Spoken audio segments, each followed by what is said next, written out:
side, I don't care which side. I didn't get to choose which one is the wrong or that side.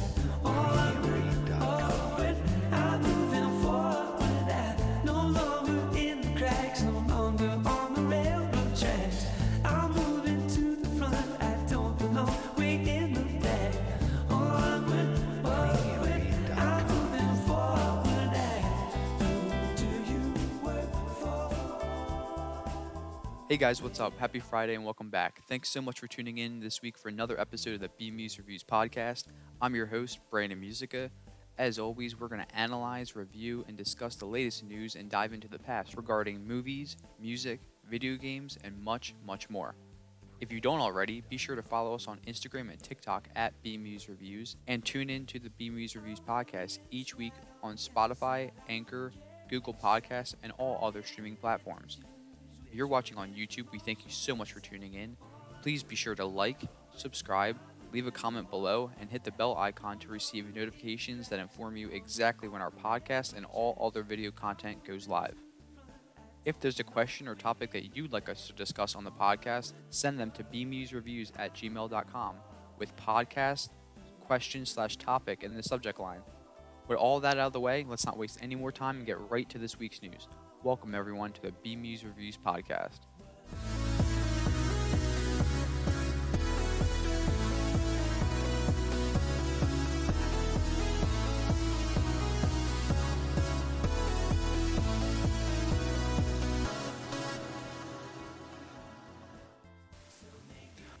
And that brings us to topic number 1 today. HBO Max and Discovery Plus are set to merge into one streaming service. A major announcement came out this week informing us that Discovery will be buying and taking over Warner Media. Because of this news, one major question is on everyone's minds, and it's really how will this affect HBO and HBO Max in particular? Will they choose to create a bundled deal like Disney Plus and Hulu? Or will they keep both platforms, HBO Max and Discovery Plus, entirely separate? Or will they combine the two and create one new platform? Well, the results are in. They are going to create one platform to merge the two existing platforms together. If you have Discovery Plus now, you know the overwhelming amount of content that's on that platform. The overwhelming amount of content is real. It's insane the amount of shows that they have on there. And HBO Max in its own right has a plethora of new content as well. This new platform is going to be enormous. It's really honestly hard to comprehend how much content is going to be on this thing. Reading this news, I almost had to take a deep breath just to let this sink in. I'm telling you, if you go on either one of these platforms, especially Discovery Plus, you'll likely be asking yourself the same question: how in the world are they going to pull this off? Well, by saving $3 billion per year, that's how. By making this move and merging the content from both existing platforms onto one, Discovery is set to save approximately $3 billion. The operations for these platforms is just astronomical. These amounts don't even include the acquisitions for certain rights, advertising costs, etc. For Disney Plus, the operation costs for that platform alone are in the ballpark of, I think, like $7 billion per year. Just let that sink in. $7 billion per year for the operation costs of the streaming platform itself. That does not include the acquisitions and advertising and marketing and everything else we just mentioned. In terms of Discovery and its latest acquisition of Warner Media, though, they believe the new platform will offer a wide range of appeal and become one of, if not the most successful streaming platforms that are utilized today. Most of the users of Discovery Plus watch their content during the day, and while HBO Max, their users typically watch content during the evening hours, they look at this as a very unique opportunity for Discovery to take the streaming entertainment industry by storm and to really change the game. This is huge news, and this is only the start. I seriously cannot even comprehend the amount of content that's going to be on this thing. It's hard to even go through Discovery Plus as it is. It's overwhelming in the best of ways, but I mean, there's just so much. This is really going to change the industry, the entertainment industry as a whole. And this is very big news. I'm going to kick off the podcast talking about this as really, really major stuff. And it's going to change a lot of what streaming is in the future for sure. Now, topic number 2 today. Jaden Smith possibly set to star in a live-action Miles Morales Spider-Man movie? That is the big question this week. The possibility of Jaden Smith starring as Miles Morales or a different MCU hero due to the comments made by Will Smith recently. This is all detailed in a recent article from CBR, and I quote, Will Smith fueled rumors that his son, actor Jaden Smith, is in talks for a major role in the Marvel Cinematic Universe. My son is preparing himself physically and mentally to get to a place as one of the characters who will make history for the first time in the saga of a movie that many already know and ask for, Smith said in a statement reported by Pop Time. Earlier this year, Jaden Smith encouraged rumors that he was being considered for a Marvel role by sharing a photo of himself in a movie-accurate Spider-Man mask. The photo was shared just days after a Scooper account, My Time to Shine Hello, tweeted, Marvel had talks with Jaden Smith no less about a role. End quote. I would take all this with a grain of salt, as absolutely nobody has confirmed this or repeated Will Smith's sentiments. However, Tom Holland did make comments back in December when promoting Spider-Man No Way Home, and he mentioned that maybe it is a good idea for a Miles Morales to be introduced. And these recent comments from Will Smith, and also when you have the picture, when you start connecting the dots, this is actually very real possibility. It's definitely a possibility for things to have been put in motion even back then, thus leading to these comments from Will Smith, and now the rumors.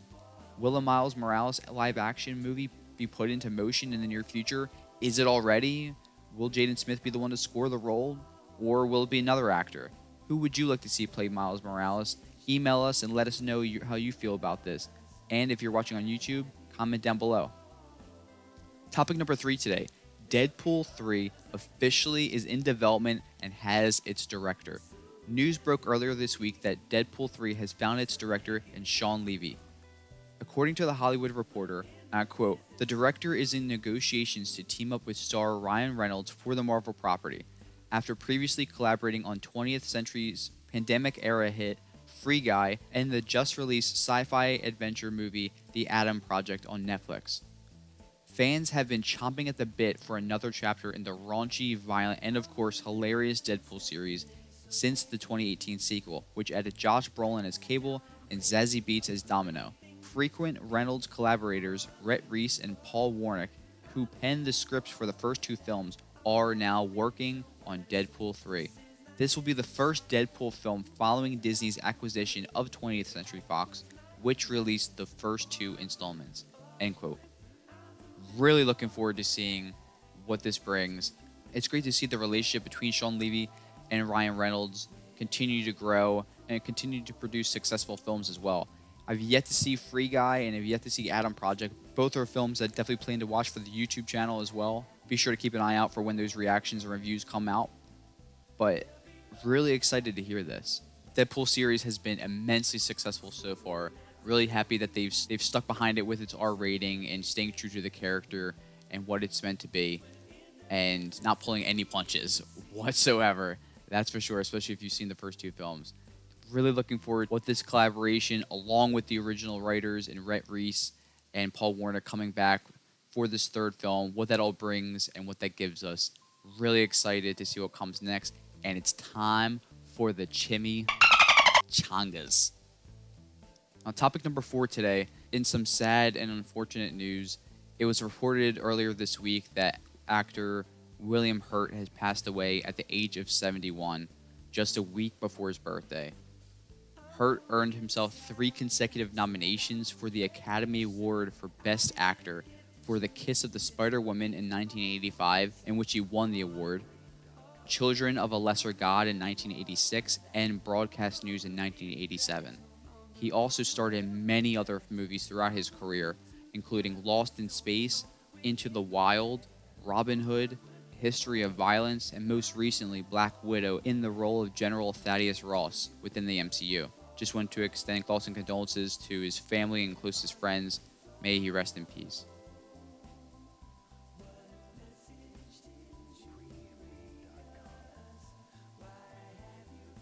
Moving on to topic number 5 today, we're going to recap and review this week's past episode of AEW Dynamite, the St. Patrick's Day Slam, live from San Antonio, Texas. The show kicked off with a 6-man tag team match between the team of AEW World Champion Hangman Adam Page and AEW Tag Team Champions Jurassic Express as they took on the team of Adam Cole and Red Dragon. There were many great spots throughout the match, including a triple moonsault from Page and Jurassic Express, all from the same turnbuckle. Hangman Page also had the hot tag at one point in the match and put on an absolute clinic with a series of strikes to his opponents to all sides of the ring. It was absolutely incredible. However, Adam Cole was able to hit the boom on Jungle Boy with his knee pad down, allowing him to pick up the victory for himself and Red Dragon. After the match, we received another weekly backstage segment with Keith Lee. This time, he was approached by FTW champion Ricky Starks and Powerhouse Hobbs, both of Team Taz. They all previewed their various matches that are coming up tonight on AEW Rampage, which is set to air at a special start time on TNT, directly following the NCAA March Madness tournament game. Next on the show, we saw the team of Jon Moxley and Bryan Danielson, managed by William Regal, as they took on Chuck Taylor and Wheeler Yuta of the Best Friends faction. They were accompanied by Trent, Orange Cassidy, and Danhausen as they stood along the outside of the ring. After Mox and Danielson managed to pick up yet another victory, this time via submission, Wheeler Yuta walked back down to the ring, leaving Best Friends looking on. He hopped back into the ring to shake William Regal's hand, and then Regal slapped the absolute shit out of Wheeler Yuta. It sounded like a cannon going off with the echo in that arena. Next on the show, we saw the formal debut of the Jericho Appreciation Society, where Chris Jericho cut a promo in the ring saying that all other individuals in the back at AEW are nothing but pro wrestlers, and that he and his guys in the Jericho Appreciation Society are better because they are sports entertainers.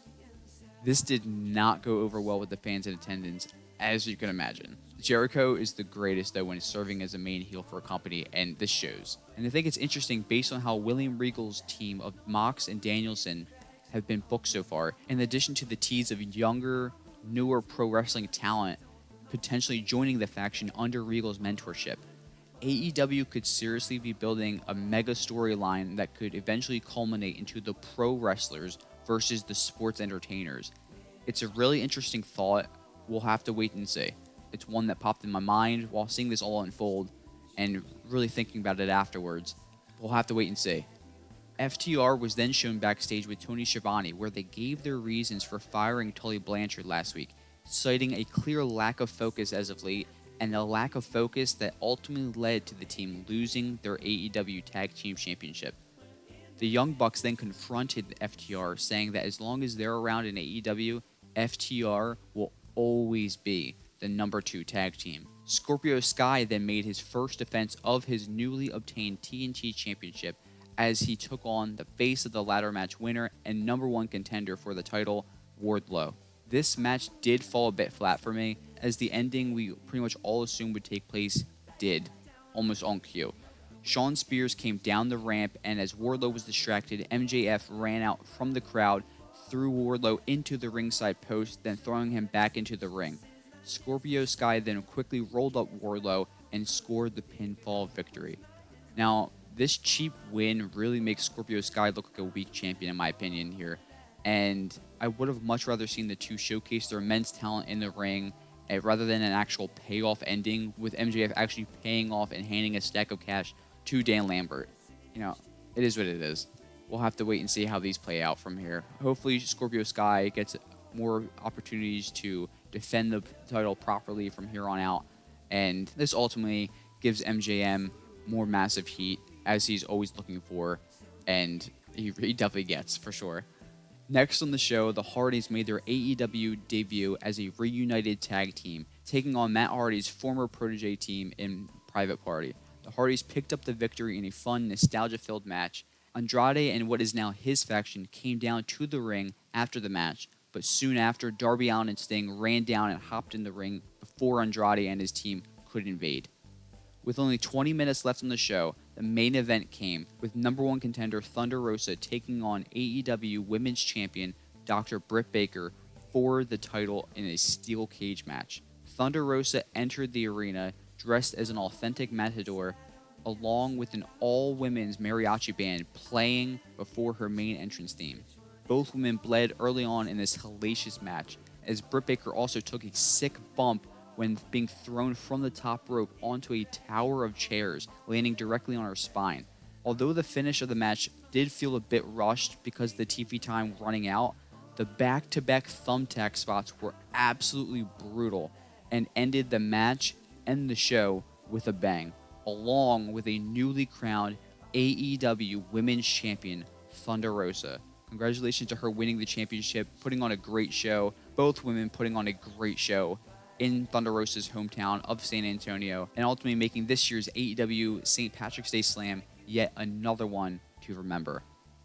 Now, topic number 6 today. We got a bunch of new trailers this week, and the first one I want to talk about, Tokyo Vice. Based on a true story, this series follows a Western journalist working for a publication in Tokyo as he takes on one of the city's most powerful crime bosses. This 10-episode series stars Ansel Elgort, Ken Watanabe, and Rachel Keller, and it's also set to release in a few weeks on April 7th on HBO Max. This is definitely one that we'll be watching for our YouTube channel, for sure.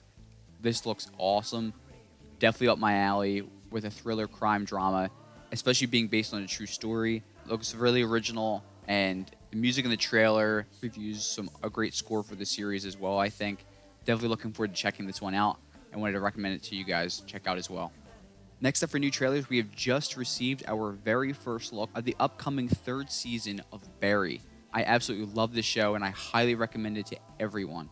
Just a general tagline for the show as well, no spoilers. This series centers around a man from the Midwest that moves to Los Angeles and gets caught up in the city's theater art scene.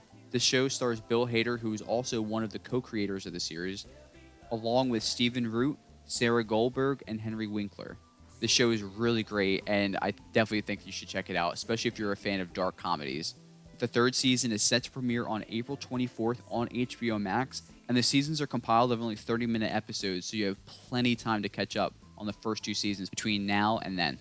And last but not least, we received our very first look at the upcoming miniseries, The Pentaverate, from the mind of the one and only Mike Myers. This series follows an unlikely Canadian journalist who finds himself embroiled in a mission to uncover the truth and just possibly save the world himself. This series stars Mike Myers, Ken Jeong, Keegan-Michael Key, has Jeremy Irons as its narrator, and stars many more as well. I'm really looking forward to this. The trailer seems wacky and just fun and exciting, and definitely something that you would want from a Mike Myers series. And I know that the concept of this series is actually based on a line that's in another Mike Myers film, and one that I highly recommend that you check out, called So I Married an Axe Murderer. It's a dark romantic comedy and a very underrated film from the 90s. Mike Myers plays his father in the film in a small role, and there's a scene where he mentions the Pentaverate by name. And I'm sure you can find that clip on YouTube, but I highly recommend you checking out the film as well. The Pentaverate is set to premiere on May 5th on Netflix. I'm really looking forward to watching this series, and most of all, I'm just really happy to see that Mike Myers is creating and writing comedies again. Right now, comedy is something that the world needs more than ever, and who better to provide some laughter than the great Mike Myers? Can't wait. Now, topic number 9 today, switching gears, I wanted to talk about the newest album from the band Ghost, one of the best rock and heavy metal bands making music and touring today. Their original look and sound is the gift that keeps on giving, and their new album Impera features 12 original songs that bring everything you expect from a Ghost album, along with some new surprises as well. An excerpt from Bandcamp reads, and I quote, "Ghost's 5th psalm, Impera, is the most biting and political yet, and that from a band who has toppled many a church in just under a decade of existence. The dozen songs take on themes of isolation and demigod worship, as well as colonization of both space and mind. The songs are critical yet sympathetic to a new world order. The new leader, Papa 4, has stirred yet is not shaken, building himself up to lead Ghost to further global domination. In his way are not only the vestiges of a global plague, but his confidence as the person to deliver on the promise and messages of these songs. As we head into our third year of these 20s, the world is poised for new hope and new direction, and for this, legions of Ghost fans await Papa 4's first moves. End quote. Personal favorite songs on the album for myself include Kaiserion, Call Me Little Sunshine, Hunter's Moon, Darkness at the Heart of My Love, and Respite on the Spital Fields. This album is really growing on me the more I listen to it. I've listened to it about 2 or 3 times already, and for myself, it only gets better and better each time I listen to it. Highly recommend checking out the newest album from Ghost and definitely seeing them on tour when they come to a city near you. Now, topic number 10 today, just want to preview some upcoming content that's currently being completed for YouTube, including movie reactions and gameplay videos. Movie reactions will start off with some random picks of movies that I have yet to watch, and then we'll take your recommendations and add them to our watch list. As mentioned, gameplay videos will also be coming soon. We'll be diving into my vast collection of retro games. Picks will start off random as well, and then much like our movie reactions, we'll take your recommendations and add them to our list to play for the channel and complete. For your reference, the complete master list of my retro game collection is included in our link tree. All important links are always provided in the descriptions. And with that, just about wraps up our last installment of the BMuz Reviews podcast. I'm your host, Brandon Musica. Be sure to follow us on Instagram and TikTok at BMuz Reviews. Be sure to listen every week on Spotify, Anchor, Google Podcasts, and all other streaming platforms. If you're watching on YouTube, we thank you and ask you to like, leave a comment, subscribe, and hit the bell icon. That way you receive notifications that inform you exactly when our podcast goes live, as well as all other video content. We'll be back next Friday with another episode of the BMuz Reviews podcast, so stay tuned for more. And as always, in case I don't see you, good afternoon, good evening, and good night. Where are you from? What message did you read?